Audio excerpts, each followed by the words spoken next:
Hello guys, once again welcome back to one another video. तो आज के इस पर्टिकुलर सेशन में हम लोग पढ़ने वाले हैं, पढ़ने वाले तो नहीं है बेसिकली, हम लोग स्टार्ट करने वाले हैं टॉप 10 प्रैक्टिस सेट, जो कि दोस्त सामान्य हिंदी का ये टॉप 10 प्रैक्टिस सेट है और वीडियो री एग्जाम से संबंधित ये टॉप 10 प्रैक्टिस सेट है, जिसमें मैंने सब्जेक्ट को चूज किया है वो है दोस्त सामान्य हिंदी। ऐसे ही दोस्त रीजनिंग का भी टॉप 10 प्रैक्टिस सेट आप लोगों के लिए मैं प्रोवाइड करवाऊंगा और जीके का भी टॉप 10 प्रैक्टिस सेट प्रोवाइड करवाऊंगा वीडियो री एग्जाम से संबंधित। ओके, तो इस वीडियो में हम लोग सामान्य हिंदी से टॉप 10 प्रैक्टिस सेट से पहला प्रैक्टिस सेट को सॉल्व करेंगे, जिसमें 50 क्वेश्चन को मैंने इंक्लूड किया है और ये सारे क्वेश्चन आप लोगों के वीडियो के एग्जाम के सिलेबस पर पूरी तरीके से आधारित है। इन सारे प्रैक्टिस सेटों को सॉल्व करने के बाद आप लोगों का जो कॉन्फिडेंस लेवल है दोस्त, वो पूरी तरीके से बूस्ट होने वाला है। ठीक है, और आप लोग वीडियो का री एग्जाम जैसे ही होता है उसमें आप लोग अच्छा परफॉर्म करने वाले हो। तो वीडियो पर आप लोग लास्ट तक बने रहेगा और ध्यान से देखिएगा और आप लोग कमेंट में जरूर बताइएगा कि आप लोगों का कितना क्वेश्चन सही हुआ है। ओके, तो चलिए एक एक करके देख लेते हैं। तो यहाँ पर दोस्त पहला जो प्रैक्टिस सेट है उसका जो पहला क्वेश्चन है वो है दोस्त आप लोगों का यहाँ पर, निम्नलिखित में से किसका प्रयोग जो है सरकारी स्तर पर अधिकतर भारतीय गजटों में प्रकाशित सरकारी नियम, आदेश, अधिकार और नियुक्तियों की सूचना के प्रसंग में होता है। तो पहला ऑप्शन यहाँ पर आप लोगों का दिया है कार्यालय आदेश, सेकंड है अधिसूचना, थर्ड है ज्ञापन और डी है परिपत्र। ओके, तो यहाँ पर कौन सा सही हो जाएगा? तो वीडियो को पॉज कर सकते हो आप लोग और इसका आंसर सोच के बता सकते हो और अपनी कॉपी पेन, एक चीज़ और दोस्त, आप लोग कॉपी पेन लेकर बैठिएगा और जितना क्वेश्चन सही होता है आप लोग लास्ट में कमेंट में ज़रूर बताइएगा कि आप लोगों का कितना क्वेश्चन सही हुआ है। ठीक है, जिससे आप लोगों का अंदर से खुद भी अपने आप को जज कर पाओगे कि मतलब कि हम अभी हिंदी के लिए कितना प्रिपेयर हुए हैं। ओके, तो यहाँ पर इसका जो राइट आंसर हो जाएगा दोस्त, मैं बता दूं, यहाँ पर जो राइट आंसर इसका हो जाएगा वो हो जाएगा यहाँ पर अधिसूचना। क्या हो जाएगा? अधिसूचना। अधिसूचना का जो इंग्लिश होता है उसको बोलते हैं दोस्त नोटिफिकेशन। इसका इंग्लिश क्या होता है? नोटिफिकेशन। ठीक है, नोटिफिकेशन, अधिसूचना। नोटिफिकेशन जैसे कि बेसिकली आप लोग देखते हो, जैसे सरकार के द्वारा जो यूपी की साइट है, यूपीपीसीएस की साइट है, ठीक है, वहाँ पे भी आप लोग एसएससी की साइट है, वो सारी क्या है? सरकारी वेबसाइट है। ठीक है, वहाँ पे भी नोटिफिकेशन सरकार के द्वारा यहाँ पर डाला जाता है, जिसको अधिसूचना ही बोलते हैं। नोटिफिकेशन के अंतर्गत ही ये आता है। ठीक है, तो वही यहाँ पर दिया है प्रकाशित। प्रकाशित होता है सरकारी नियम, आदेश, अधिकार और नियुक्तियों की सूचना के प्रसंग में ये जो सारे प्रोवाइड करवाए जाते हैं सरकार के द्वारा। तो यहाँ पर दोस्त आप लोगों का ऑप्शन नंबर बी ये बिल्कुल राइट आंसर हो जाएगा। एक चीज़ और दोस्त, जो पत्र से संबंधित या पत्र लेखन से संबंधित जो क्वेश्चन आप लोगों के एग्जाम में आते हैं, वीडियो के एग्जाम में, उससे रिलेटेड मैं वीडियो एक पर्टिकुलर एक वीडियो बनाऊंगा जिसमें पूरा आप लोगों का पत्र लेखन से संबंधित वो सारे फैक्ट, वो सारे आप लोगों के रूल्स वगैरह जो भी होंगे उसमें आप लोगों को प्रोवाइड मैं करवा दूंगा। उसके बाद से आप लोगों का उस पर बेस्ड जो है आप लोगों का जितने भी क्वेश्चन आते हैं आप लोगों के एग्जाम में उससे रिलेटेड, ठीक है, वो सारे क्वेश्चन को भी मैं आप लोगों को सॉल्व करवा दूंगा, जिससे आप लोगों का जो पत्र लेखन से संबंधित जो डर है आप लोगों के मन में वो निकल जाएगा। ठीक है, तो यहाँ पर जो आप लोगों का इसका राइट आंसर हो जाएगा दोस्त वो हो जाएगा ऑप्शन नंबर बी, अधिसूचना मीन्स नोटिफिकेशन। ठीक है, उसके बाद से नेक्स्ट क्वेश्चन देखते हैं। तो नेक्स्ट क्वेश्चन यहाँ पर दिया है भाव युक्त शुद्ध अनुवाद चुनिए। मतलब कि आई वाज ओवरजॉयड, मतलब कि आई वाज ओवरजॉयड का हिंदी, ठीक है, इसका हिंदी, शुद्ध हिंदी क्या होगा? तो पहला है मैं उल्लासित था, बी है मैं खुशी से ऊपर था, और सी है मेरा दिल बाग बाग हो गया, और डी है मेरी खुशी ज़्यादा थी। ओके, तो यहाँ पर जो राइट आंसर हो जाएगा दोस्त आई वाज ओवरजॉयड।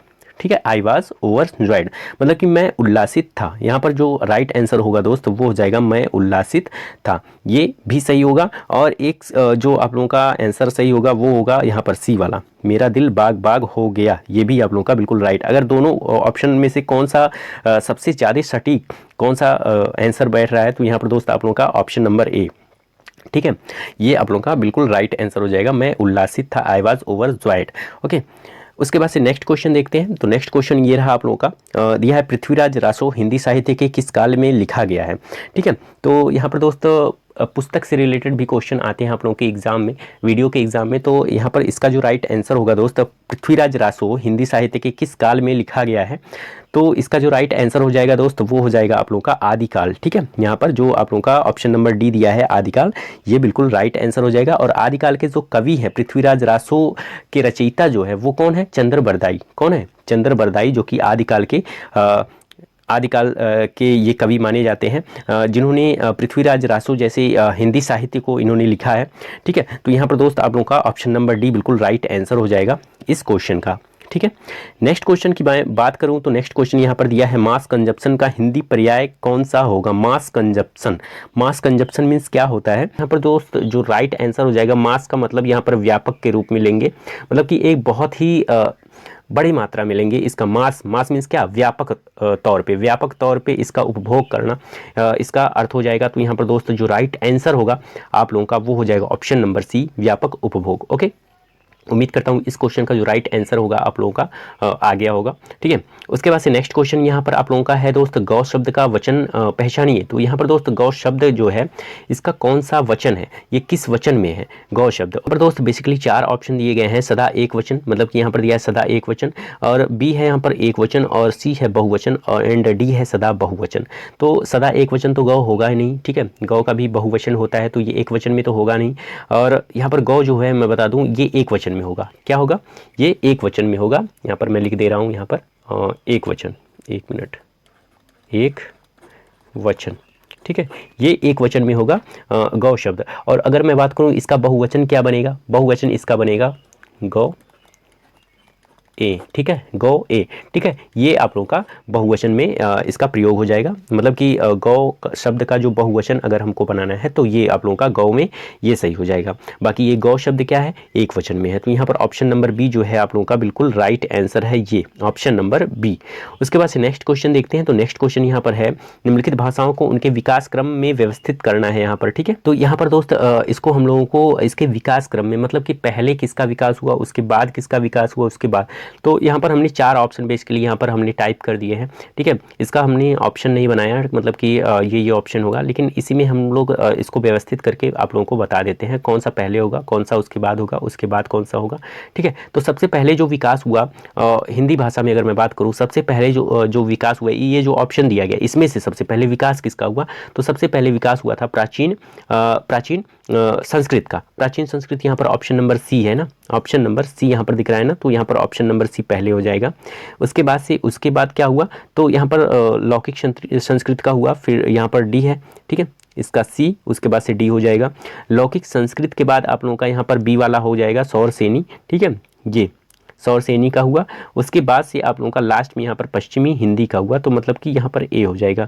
तो सी डी बी ए ये आप लोगों का सही विकास क्रम है, सी डी बी ए। ओके, तो ये वाला ऑप्शन अगर होगा आप लोगों के होता है यहाँ पे, तो इसी ऑप्शन को हम लोग टिक करते हैं। तो यहाँ पर ये वाला आप लोगों का बिल्कुल राइट आंसर हो जाएगा, सी डी बी ए। ओके, उसके बाद से नेक्स्ट क्वेश्चन हम लोग देखते हैं। तो नेक्स्ट क्वेश्चन यहाँ पर दिया है, हिंदी वर्णमाला में व्यंजनों की संख्या होती है, यहाँ पर 2 हमने यहाँ पर गलती से टाइप हो गया है।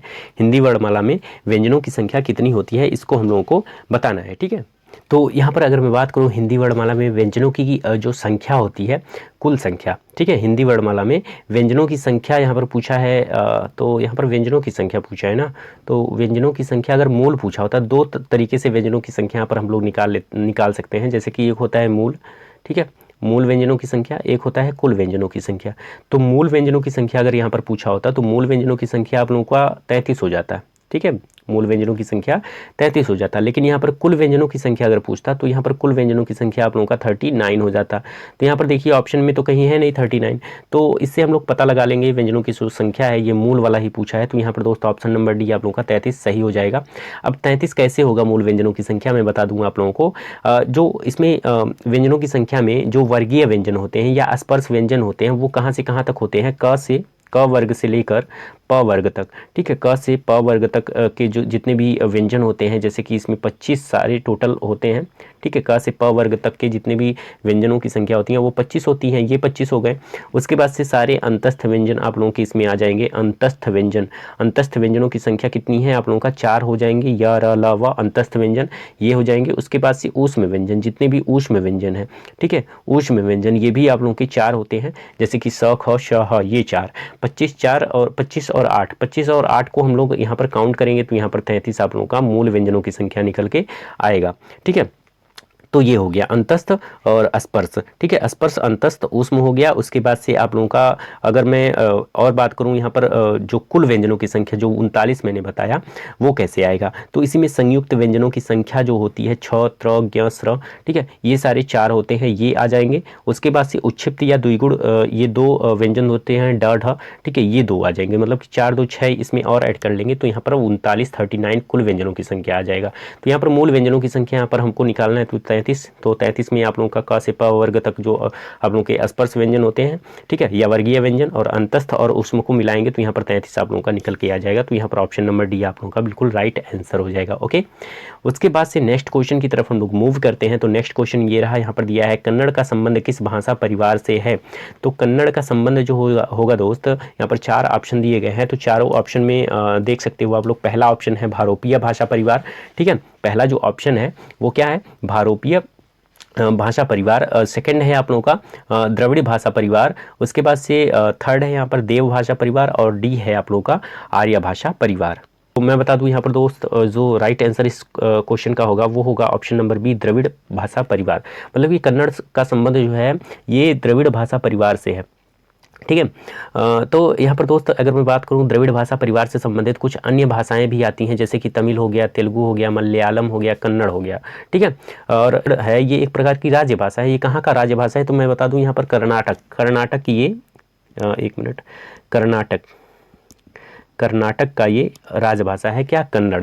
तो कन्नड़ भाषा जो है ये किससे संबंध है, किस भाषा परिवार से संबंधित है, तो यहाँ पर द्रविड़ भाषा परिवार से ये संबंधित हो जाएगा। तो यहाँ पर ऑप्शन नंबर बी आप लोगों का बिल्कुल राइट आंसर हो जाएगा इस क्वेश्चन का। नेक्स्ट क्वेश्चन की अगर मैं बात करूँ तो यहाँ पर दिया है निम्नलिखित में एक शब्द अशुद्ध है, तो अशुद्ध शब्द का हमको चयन करना है। तो यहाँ पर दोस्त पहला है दैहिक और सेकंड है पौरुष, सी है यहाँ पर नौकरी और डी है पौड़। तो यहाँ पर दोस्त कौन सा अशुद्ध हो जाएगा, तो यहाँ पर वीडियो को पॉज करके आप लोग यहाँ पर इसको देख सकते हो कि कौन सा अशुद्ध होगा, ठीक है। तो यहाँ पर दोस्त अशुद्ध दैहिक तो ये बिल्कुल सही लग रहा है, यहाँ पर दैहिक जो सही है। पौरुष भी सही है।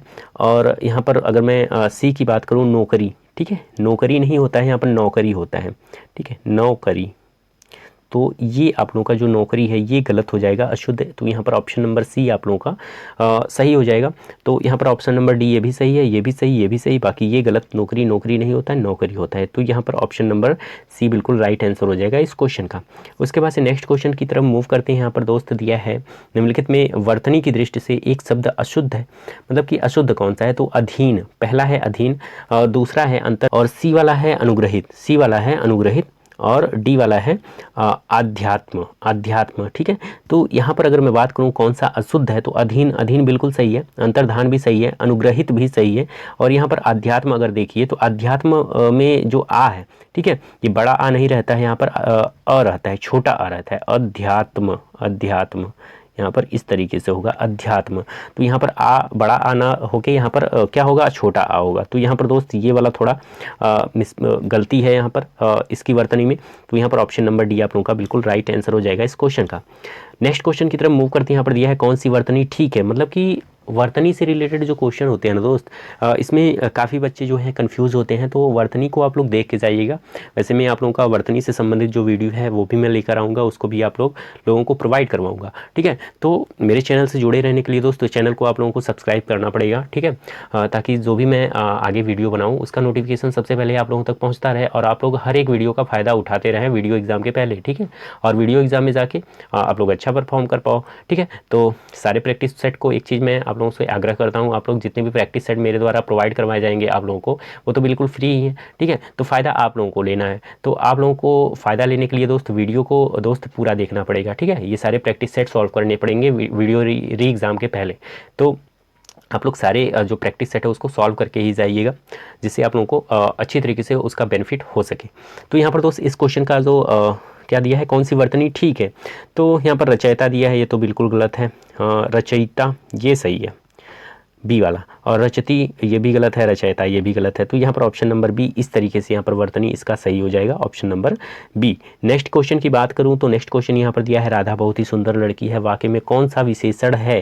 तो इनको पढ़ पा रहे होगे। तो यहाँ पर दिया है राधा बहुत ही सुंदर लड़की है, मतलब कि यहाँ पर दोस्त इसके रंग या गुण के बारे में बताया जा रहा है, मतलब कि राधा के गुण के बारे में बताया जा रहा है कि मतलब कि राधा कैसी लड़की है, राधा सुंदर लड़की है, मतलब कि शारीरिक रंग और गुण को यहाँ पर दर्शाया जा रहा है।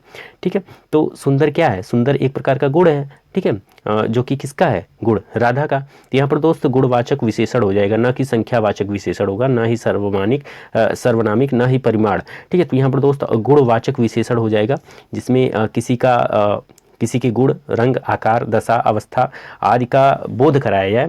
ठीक है, उसमें गुणवाचक विशेषण का हम लोग बेसिकली यूज़ करते हैं। तो यहाँ पर ऑप्शन नंबर डी आप लोगों का बिल्कुल राइट आंसर हो जाएगा इस क्वेश्चन का। नेक्स्ट क्वेश्चन की अगर मैं बात करूँ, यहाँ पर दिया है गायक का संधि विच्छेद है।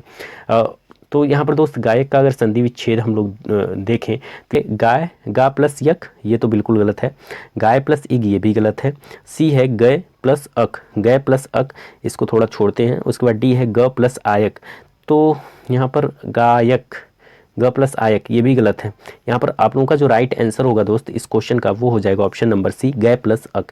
ठीक है, उसके बाद से नेक्स्ट क्वेश्चन की अगर मैं बात करूँ, नेक्स्ट क्वेश्चन है क्रिया के उस रूपांतर को क्या कहते हैं जिससे उसके कार्य या व्यापार के समय और उसकी पूर्ण अथवा अपूर्ण अवस्था का बोध हो।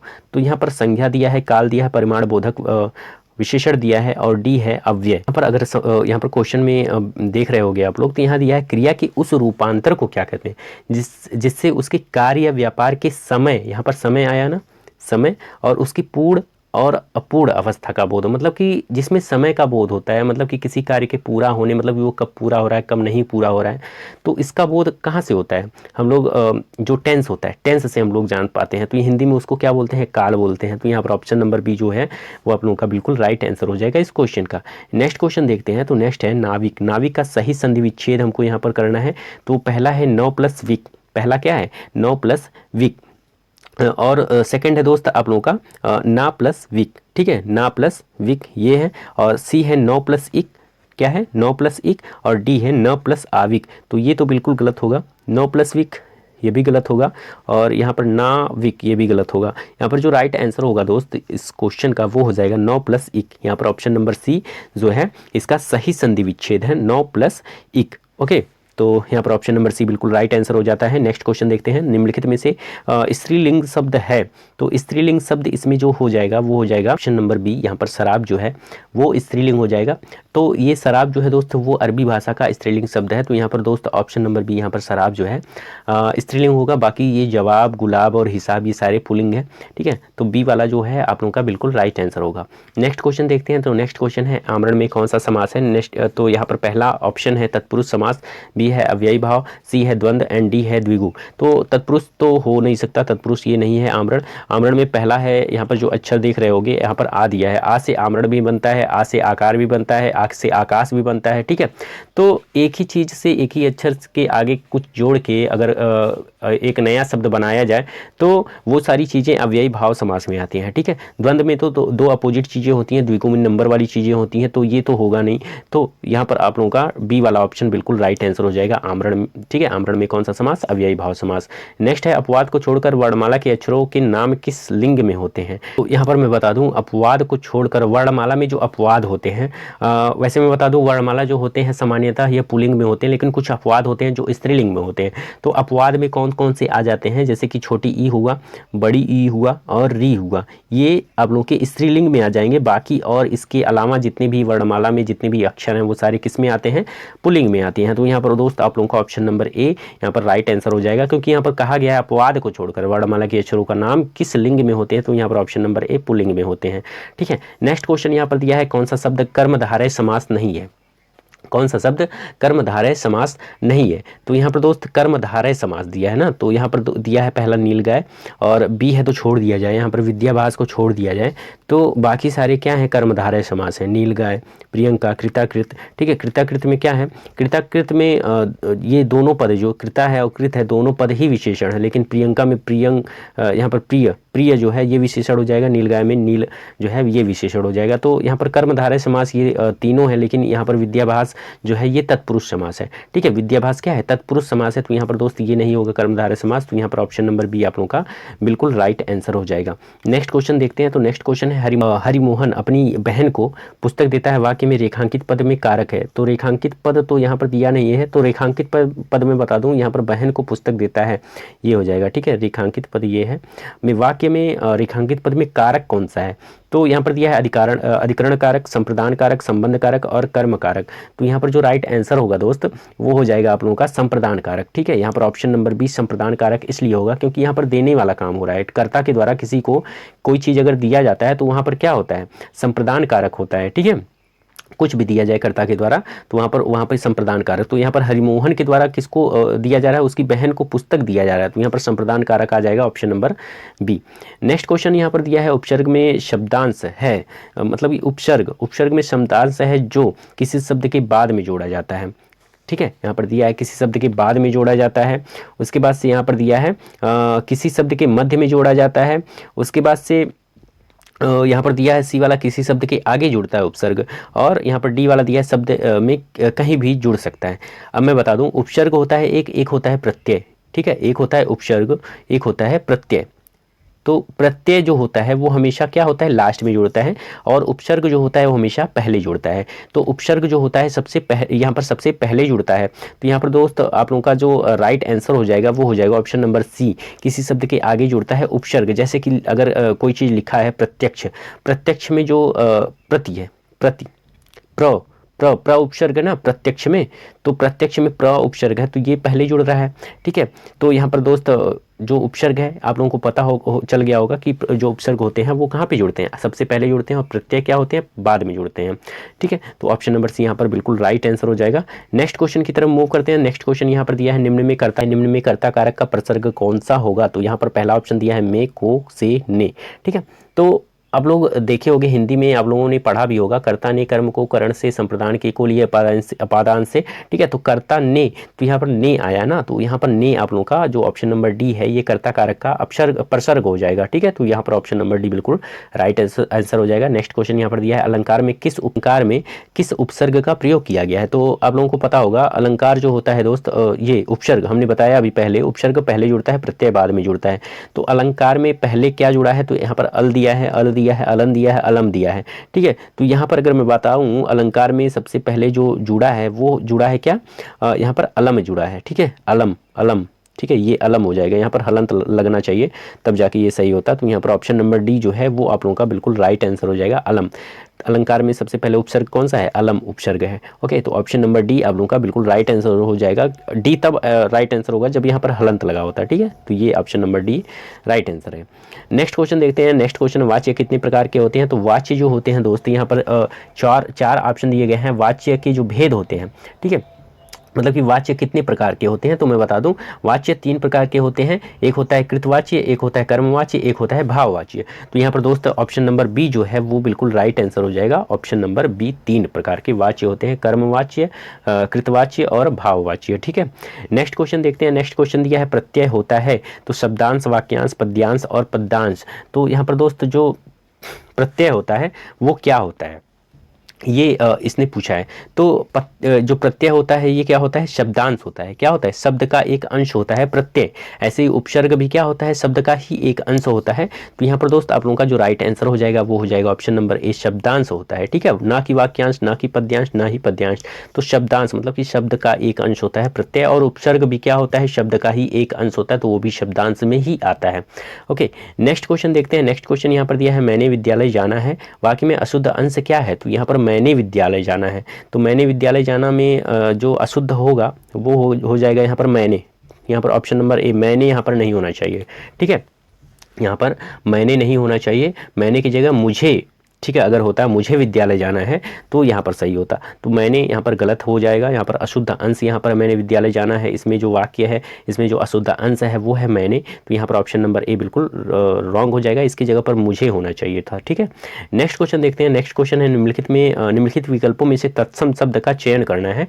तो तत्सम एक होता है तत्सम, एक होता है तद्भव। तत्सम क्या होता है, जो संस्कृत से लिया हुआ जो संस्कृत से लिया हुआ होता है शब्द, उसको तत्सम बोलते हैं। और तद्भव ये संस्कृत शब्द से लिया हुआ नहीं होता है तद्भव, ठीक है। तो तत्सम संस्कृत के समान जो होता है उसको तत्सम बोलते हैं। तो यहाँ पर देखिए संस्कृत के समान कौन सा है, तो अंश है, ठीक है, अंश। यहाँ पर ऑप्शन नंबर बी जो दिख रहा है, ये आप लोग का अंश जो दिख रहा है ये संस्कृत के समान है, ठीक है। तो यहाँ पर आप लोगों का जो राइट आंसर हो जाएगा वो क्या हो जाएगा, तत्सम में अंश, यहाँ पर बी वाला बिल्कुल राइट आंसर हो जाएगा।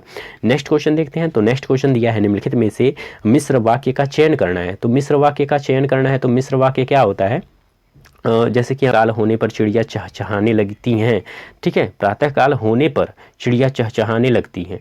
तो यहाँ पे ये मिश्रित वाक्य नहीं होगा, बी वाला है, सुबह पहली बस पकड़कर शाम तक लौट आओ, ये भी नहीं होगा। सी वाला है, जो विद्यार्थी परिश्रमी है, जो विद्यार्थी परिश्रमी है वो अवश्य सफल होगा। मतलब कि यहाँ पर देखिए दो सेंटेंस दिख रहे हैं, जो विद्यार्थी परिश्रमी है, ठीक है, उसके बाद से वह अवश्य सफल होगा।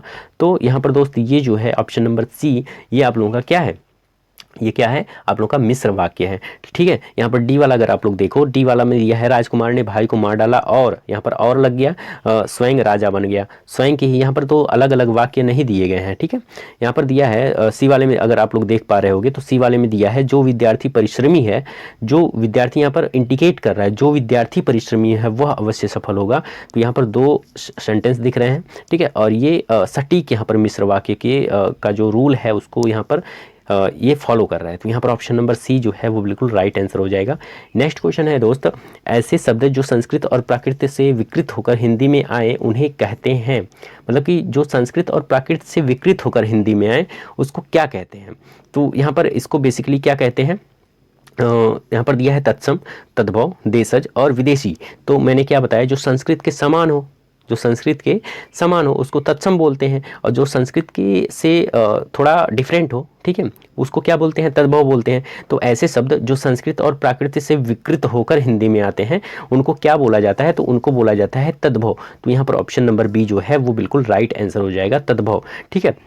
तो ये आप लोगों का बिल्कुल राइट आंसर हो जाएगा, बी वाला। उसके बाद से नेक्स्ट क्वेश्चन, जब पानी बरसता है तब मेढक बोलते हैं, मैं जब पानी बरसता है कौन सा वाक्य है, मतलब कि ये वाला जब पानी बरसता है ये कौन सा वाक्य है, संज्ञा उपवाक्य, प्रिया उपवाक्य, और ये है क्रिया विशेषण उपवाक्य, और डी है प्रिया नहीं होगा वो क्रिया हो, ये क्रिया गलती से मिसप्रिंट हो गया है, यहाँ पर क्रिया होना चाहिए, ठीक है। तो जब पानी बरसता है तब मेढक बोलते हैं, मैं जब पानी बरसता है, ये वाला जब पानी बरसता है ये कौन सा वाक्य है, ठीक है। तो ये हो जाएगा दोस्त क्रिया विशेषण उपवाक्य हो जाएगा, ठीक है। क्रिया, यहाँ पर क्रिया भी दिख रहा है, बरसना, ये क्रिया भी दिख रहा है, और विशेषण भी दिया है, जब पानी बरसता है, जब पानी बरसता है, तो ये क्रिया विशेषण उपवाक्य हो जाएगा, ऑप्शन नंबर सी, ठीक है। नेक्स्ट क्वेश्चन देखते हैं। नेक्स्ट क्वेश्चन है, निम्नलिखित में से गेहूं शब्द का तत्सम, तत्सम गेहूं का तो बहुत ही प्रचलित है, गोधूम होता है। तो यहाँ पर ऑप्शन नंबर बी आप लोगों का बिल्कुल राइट आंसर हो जाएगा, गोधूम। नेक्स्ट है, अकेला चना भाड़ नहीं फोड़ता का अर्थ क्या होगा। तो एक चना किसी काम का नहीं होता, चना यहाँ पर सटीक नहीं, मतलब इसका जो है इसका सही अर्थ निकालना है। एक चना किसी का काम का नहीं, ये बिल्कुल, एक चना शक्तिहीन होता है, ये भी गलत है। अकेला व्यक्ति शक्तिशाली नहीं होता है, ठीक है। तो ये ऑप्शन नंबर सी ये सटीक बैठ रहा है, ठीक है, ऑप्शन नंबर सी बिल्कुल राइट आंसर हो जाएगा। नेक्स्ट यहाँ पर दिया है, निम्न में से कौन सा शब्द तद्भव है। तद्भव मैंने क्या बताया, जो संस्कृत से थोड़ा डिफरेंट हो, संस्कृत शब्द से थोड़ा डिफरेंट हो। यहाँ पर जल का नीर होता है तो ये तो तद्भव हो जाएगा, जल।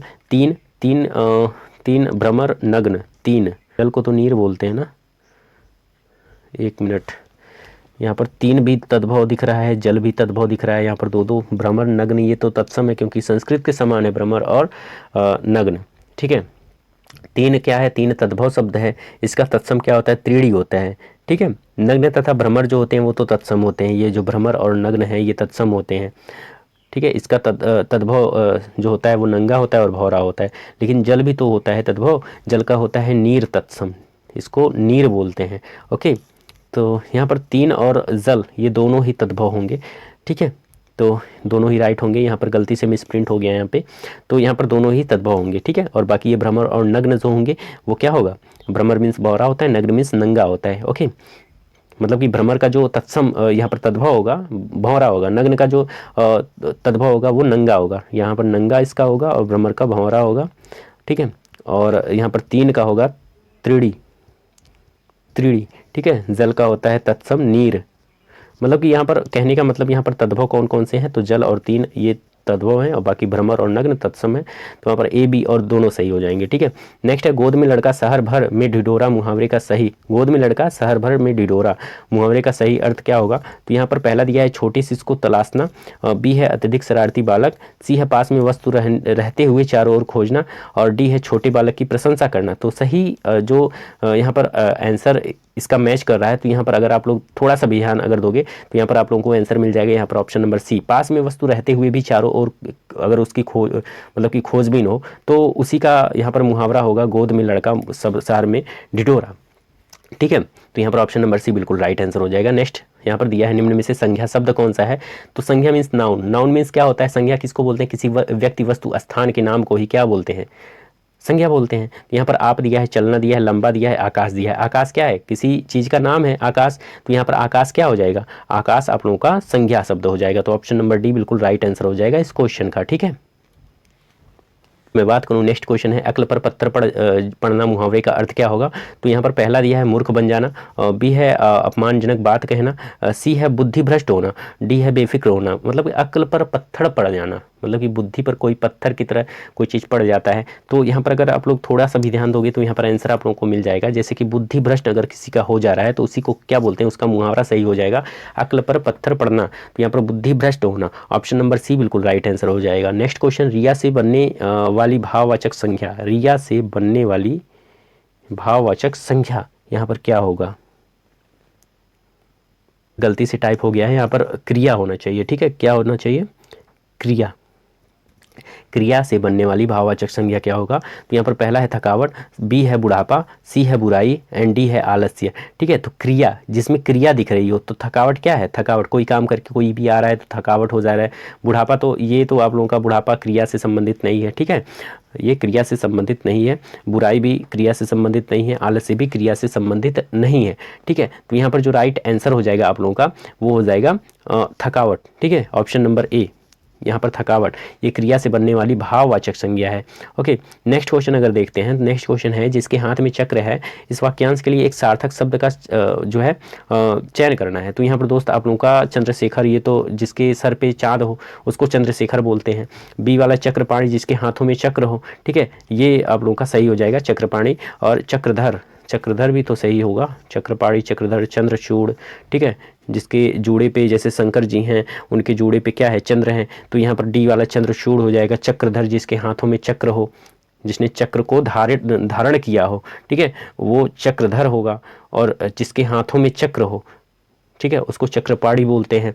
तो यहाँ पर दो दो सही हो जा रहा है। तो यहाँ पर दोस्त यहाँ पर आप लोगों का जो राइट आंसर होगा चक्रधर, यहाँ पर जिसके हाथ में चक्र है उसको चक्रपाणी बोलते हैं, ठीक है, ऑप्शन नंबर बी ही सही होगा, ठीक है, चक्रपाणी यहाँ पर बिल्कुल सही हो जाएगा, ऑप्शन नंबर बी चक्रपाणी पाड़ी, और चक्रधर भी सही होगा, लेकिन सबसे ज़्यादा सटीक यहाँ पर दोस्त चक्रपाणी सही है। ओके, नेक्स्ट क्वेश्चन देखते हैं। नेक्स्ट क्वेश्चन, ने पत्र लिखा, रेखांकित शब्द का सर्वनाम भेद है, तो यहाँ पर रेखांकित शब्द तो दिख नहीं रहा, तो रेखांकित ये होगा उसने, ठीक है, ये जो रेखांकित शब्द है इसका सर्वनाम भेद क्या होगा, तो मैं बता दूं सर्वनाम जो होते हैं उसके मेनली 6 भेद होते हैं। एक तो होता है पुरुषवाचक सर्वनाम, निश्चयवाचक सर्वनाम, अनिश्चयवाचक सर्वनाम, संबंधवाचक सर्वनाम और प्रश्नवाचक सर्वनाम, ठीक है, और इसके अलावा तथा निजवाचक सर्वनाम होता है, ठीक है। जो पुरुषवाचक सर्वनाम होते हैं उसके 3 भेद होते हैं, ठीक है, जो पहला हमने बताया जो 6 भेद थे उसमें पुरुषवाचक जो सर्वनाम होता है ये वाला, इसके 3 भेद होते हैं। 3 भेद कौन कौन सा, एक होता है उत्तम पुरुषवाचक, एक होता है मध्यम पुरुषवाचक, एक होता है अन्य पुरुषवाचक। तो उत्तम में क्या होता है, उत्तम में जैसे अपने बारे में कोई अगर बात कर रहा है तो उसको उत्तम बोलते हैं, ठीक है। अन्य में क्या होता है, मध्यम में क्या होता है, जो अगर हम लोग दूसरे के बारे में बात कर रहे हैं, जो सामने किसी से बात कर रहे हैं उसके बारे में, जैसे कि तुम, ठीक है, तुम, तुम्हारा, ये सारा क्या हो जाएगा, ये हो जाएगा आप लोगों का मध्यम पुरुषवाचक। और अन्य पुरुषवाचक में क्या हो जाएगा, हम मतलब कि जिससे बात कर रहे हैं उसके अलावा कोई तीसरा, ठीक है, उसके बारे में अगर बात किया जा रहा है तो क्या है, तो उत्तम पुरुषवाचक में वो आ जाता है। तो पुरुषवाचक का ही ये एक भेद है। तो यहाँ पर दोस्तों आप लोगों का जो राइट आंसर हो जाएगा ऑप्शन नंबर डी बिल्कुल राइट आंसर हो जाएगा, ठीक है, अन्य पुरुषवाचक। उसके बाद से नेक्स्ट क्वेश्चन है यहाँ पर जिसकी आशा ना की गई हो के लिए उपयुक्त एक शब्द है। तो यहाँ पर दोस्त जिसकी आशा ना की गई हो, जिसकी आशा ना की गई हो उसके लिए एक उपयुक्त शब्द यहाँ पर ढूंढना है। तो यहाँ पर दिया है पहला आशातीत, उसके बाद से सेकंड दिया गया है अप्रत्याशित, और सी है आशान्वित, और डी है यहाँ पर आप लोगों का प्रत्याशा। तो यहाँ पर आप लोग इसका आंसर बताइए कौन सा होगा। वीडियो को पॉज कर सकते हो आप लोग, जल्दी से आंसर दीजिए। यहाँ पर जो राइट आंसर हो जाएगा मैं बता दूं, यहाँ पर ऑप्शन नंबर बी जो दिख रहा है अप्रत्याशित, ये होगा। ठीक है, जिसकी आशा ना की गई हो उसके लिए उपयुक्त एक शब्द अप्रत्याशित होगा। ठीक है, चलिए नेक्स्ट। तो नेक्स्ट क्वेश्चन यहाँ पर दिया है संगीत द्वारा व्यक्ति का प्रभावित होता है। यहाँ पर 4 ऑप्शन दिए गए हैं। पहला है अधिकार, कर्तव्य, शरीर और आचरण। तो यहाँ पर संगीत द्वारा व्यक्ति का अधिकार प्रभावित होता है, ये तो बिल्कुल गलत होगा। ठीक है, यहाँ पर अधिकार तो होगा नहीं, कर्तव्य ये भी नहीं होगा, शरीर भी प्रभावित नहीं होता है, लेकिन संगीत द्वारा जो इंसान का व्यवहार है, ठीक है, वो प्रभावित होता है। व्यवहार से आचरण में जो है परिवर्तन देखने को मिलता है। तो यहाँ पर दोस्त यहाँ पर आचरण आप लोगों का बिल्कुल राइट आंसर हो जाएगा, option number D. Next question देखते हैं। मैंने डैश डैश यहाँ पर दिया है, मैं सोचा कि भला ऐसा क्यों होता है, उचित शब्द से रिक्त स्थान भरिए। तो मैंने करण है, चित्त है, आत्मा है, मन है। तो यहाँ पर मैंने अंतःकरण में सोचा, ये तो नहीं होगा, अंतःकरण सही से बैठ नहीं रहा है। चित्त में सोचा, आत्मा में सोचा, ये भी नहीं होगा। मन में सोचा, मैंने मन में सोचा कि भला ऐसा क्यों होता है। तो यहाँ पर ऑप्शन नंबर डी आप लोगों का बिल्कुल राइट आंसर हो जाएगा। नेक्स्ट क्वेश्चन देखते हैं। तो जागृत का विलोम शब्द क्या होगा। तो जागृत का यहाँ पर 4 विलोम शब्द दिए हैं, निद्रा, सुस्त, सुप्त, सुसुप्ति। तो यहाँ पर जागृत का जो सही अर्थ अगर मैं बताऊं, जागृत मीन्स क्या होता है, अचानक में किसी चीज़ को कोई चीज़ ख्याल आ जाना। ठीक है, अचानक में जग जाना, मतलब कि कोई चीज़ बुद्धि खुल जाना, जागृत हो जाना। ठीक है, इसको बोलते हैं। तो यहाँ पर इसका जो सही विलोम शब्द होगा दोस्तों वो हो जाएगा यहाँ पर सुप्त। ठीक है, सुप्त, सुषुप्ता अवस्था। यहाँ पर आप लोगों का सुप्त, यहाँ पर ऑप्शन नंबर सी बिल्कुल राइट आंसर हो जाएगा। इसी तरीके से यहाँ पर निद्रा जो दिया है, निद्रा का जो राइट विलोम हो जाएगा, एंटोनिम्स होगा, वो जागरण होगा। और यहाँ पर अगर मैं बात करूँ, यहाँ पर जो आप लोग का सुसुप्ति दिया है ना, इसका जो राइट विलोम होगा वो हो जाएगा जागृति। ठीक है, और लेकिन जागृत का क्या हो जाएगा, यहाँ पर सुप्त हो जाएगा, option number C. Next question देखते हैं। नेक्स्ट क्वेश्चन अध दिया है, अध का विलोम शब्द क्या होगा। तो अध का जो विलोम शब्द होता है दोस्त, अध का होता है, अध मतलब कि अभी पूरा ना हुआ हो कोई चीज़, अध मतलब कि अधूरा हुआ है। ठीक है, कोई चीज़ अधूरा है तो उसको अध बोलते हैं, और कोई चीज़ पूरा हो जा रहा है तो यहाँ पर पूर्ण। यहाँ पर ऑप्शन नंबर ए बिल्कुल राइट आंसर हो जाएगा, इसका विलोम शब्द। नेक्स्ट देखते हैं। नेक्स्ट है कमल का पर्यायवाची निम्नलिखित में से कौन सा है। तो कमल का जो पर्यायवाची होता है वो क्या क्या होता है।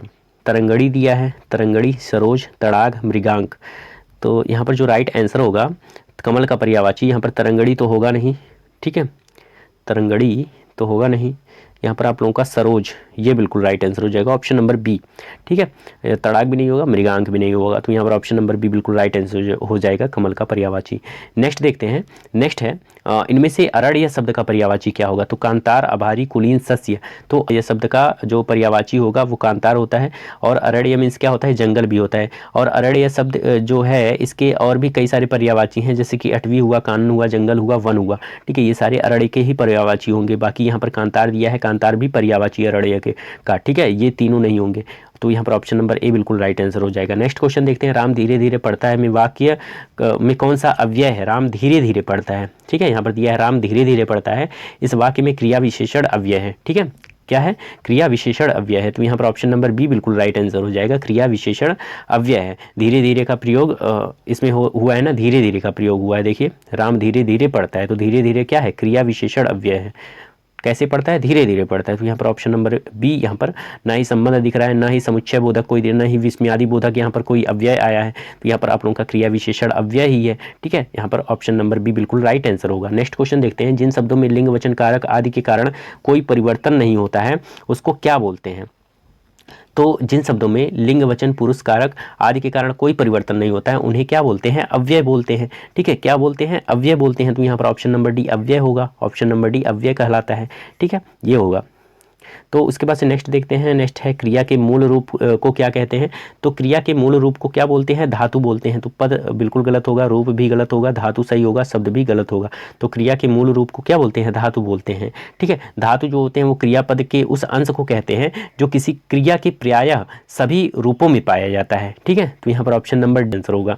नेक्स्ट क्वेश्चन देखते हैं। जो लास्ट क्वेश्चन है इस प्रैक्टिस सेट का वो है दोस्त, जिस विकारी शब्द से संख्या की व्याप्ति मर्यादित होती है उसे क्या बोलते हैं। तो जिस विकारी शब्द से संज्ञा की व्याप्ति मर्यादित होती है उसे क्या बोलते हैं? विशेषण बोलते हैं। क्या बोलते हैं? विशेषण बोलते हैं। तो यहाँ पर ऑप्शन नंबर बी बिल्कुल राइट आंसर होगा। ठीक है, विशेष से भी गलत होगा, विशेषण एवं विशेष यहाँ पर एक ही अगर दिया होता विशेषण तो सही होता। यहाँ पर विशेष भी दिया है तो ये गलत हो जाएगा। ठीक है, विशिष्ट भी गलत होगा, तो यहाँ पर ऑप्शन नंबर बी बिल्कुल राइट आंसर हो जाएगा इस क्वेश्चन का। ठीक है, तो इस प्रैक्टिस सेट में हमने टोटल 50 क्वेश्चन को सॉल्व करवाया, और आगे जो प्रैक्टिस सेट मैं लाऊंगा उसके पहले मैं चाहता हूं कि आप लोग जो हिंदी सेक्शन है उसको एक बार फिर से रिवाइज कर लीजिए आप लोग, ताकि जो नेक्स्ट जो प्रैक्टिस सेट में लाऊं उसमें आप लोग अच्छा स्कोर कर पाओ। ठीक है, बाकी इस प्रैक्टिस सेट में जितना भी आप लोग स्कोर कर पाए होगे, ठीक है, आप लोग ज़रूर कमेंट बॉक्स में बताइएगा कि कितना आप लोगों का स्कोर हो पाया, कितना आप लोगों का क्वेश्चन सही हुआ है। ठीक है, तो उम्मीद करता हूँ आप लोगों को ये जो प्रैक्टिस सेट है वो अच्छी लगी होगी। तो अगर ये प्रैक्टिस सेट अच्छी लगी हो, ये वीडियो अच्छी लगी हो, तो वीडियो को लाइक कर दीजिए, और चैनल पर अगर आप लोग नए हैं तो चैनल को सब्सक्राइब कर लीजिए मुझसे जुड़ने के लिए, ताकि मैं नेक्स्ट वीडियो जैसे ही लाऊं आप लोगों तक उसका नोटिफिकेशन पहुंच जाए और उसका आप लोग लाभ ले सको। ठीक है, और जितना हो सके इस वीडियो को, इस प्रैक्टिस सेट को अपने जितने भी सोशल मीडियाज़, जितने भी ग्रुप्स हैं, ठीक है, व्हाट्सएप और ट्विटर, ठीक है, और यहाँ पर टेलीग्राम, फेसबुक, ठीक है, सभी सोशल मीडियाज़ पे इसको सर्कुलेट कर दीजिए, ताकि आप लोगों के जितने भी फ्रेंड सर्कल हैं उनको भी फ़ायदा हो सके इस प्रैक्टिस सेट का वीडियो एग्ज़ाम के पहले। ओके, तो चलिए मिलते हैं अगले प्रैक्टिस सेट में, तब तक के लिए दोस्त धन्यवाद।